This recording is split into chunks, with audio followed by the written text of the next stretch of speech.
डासना में असदुद्दीन ओवैसी पर हमला हुआ। बाल बाल बचे एमआईएम सदर असदुद्दीन ओवैसी। तशहीर के दौरान 5 राउंड गोली चलने की खबर।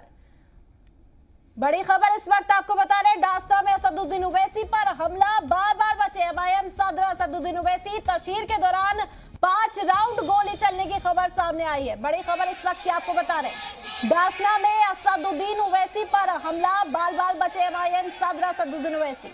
बता दें कि तशहीर के दौरान 5 राउंड गोली चलने की खबर सामने आई। एआईएमआईएम सदर असदुद्दीन ओवैसी।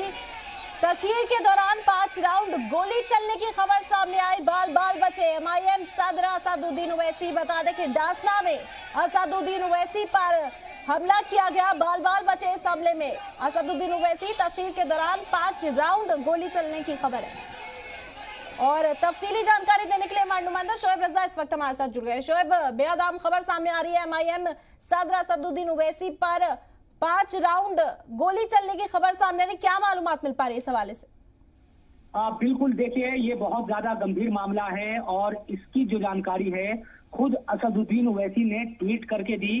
6 बजे के करीब उन्होंने ट्वीट किया कि चिचारजी जो टोल है हापुड़ में पड़ता है, यहाँ पर उनके जो काफिला है उन पर एक अटैक होता है और करीब 5 जो राउंड है वो फायरिंग एक के बाद एक फायरिंग होती है। और जो फायरिंग है वो इस कदर एक तरीके से कहे कि जान से मारने की के इरादे से की गई, लेकिन अच्छी बात ये रही कि कोई भी जो नुकसान है वो वहां पर नहीं हुआ। लेकिन असदुद्दीन ओवैसी ने लिखा कि 4 राउंड फायर किए गए, यानी कि 4 राउंड फायर किए गए और 3-4 लोग थे, सबके सब वो फिर जब विरोध हुआ तो भाग गए और हथियार भी छोड़कर गए हैं। जिसके बाद गाड़ी भी पंचर हो गई और दूसरी गाड़ी में बैठकर वो वहां से निकले और उन्होंने ये भी लिखा कि वो ठीक है, सुरक्षित हैं, उनके किसी साथी को भी चोट नहीं आई है। लेकिन चुनाव के दौरान, इलेक्शन के दौरान जब सुरक्षा व्यवस्था चाक चौबंद होनी चाहिए और असदुद्दीन ओवैसी हो या तमाम जो दूसरे लीडरान हैं वो लगातार दौरे कर रहे हैं एक के बाद एक, और प्रशासन को उसकी बाकायदा जानकारी होती है कि आज फला जगह फला नेता जाएगा और वो प्रचार करेगा या तमाम रोड शो करेगा, समर्थकों से मिलेगा। उसके बावजूद ये इस तरह से एक के बाद एक 4 राउंड फायरिंग होना, जानलेवा हमला होना, यकीनन ये बहुत ज्यादा गंभीर, बेहद संजीदा ये मुद्दा है। और शोएब, जिस तरह से आपने बोला सिक्योरिटी इंतजाम पुख्ता बनाने के लिए हर मुमकिन कोशिश की जा रही है, ये राउंड फायरिंग होने के बाद इस वक्त कार्रवाई की क्या तस्वीर सामने आ रही है? क्योंकि असदुद्दीन ओवैसी ने जो ट्वीट किया उसमें ये लिखा कि वो लोग फरार हो गए, तो इस वक्त किस तरह की कार्रवाई सामने आई?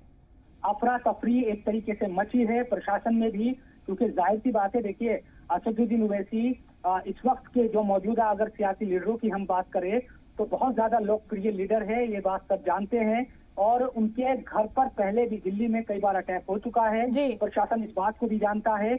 ऐसे में इतनी बड़ी लापरवाही यकीनन ये एक बड़ा सवाल पैदा करती है और चुनाव के दौरान और ज्यादा सख्ती बरती जानी चाहिए थी, लेकिन वो तमाम चीजें नजर नहीं आई। और मेरठ की तरफ आज असदुद्दीन ओवैसी को जाना था, कुछ जगहों पर उनकी रैलियां थी और उसी से वो लौट कर आ रहे थे जब ये अटैक उन पर हुआ, जब गोलियां चलाई गई। यकीनन पुलिस अब इस पूरे मामले की तफ्तीश कर रही है, वो जानकारी जुटाने की कोशिश कर रही है कि दरअसल जो 4 हमलावर बताए जा रहे हैं, 4 से 5 लोग असदुद्दीन ओवैसी ने बताए हैं अपने ट्वीट में भी।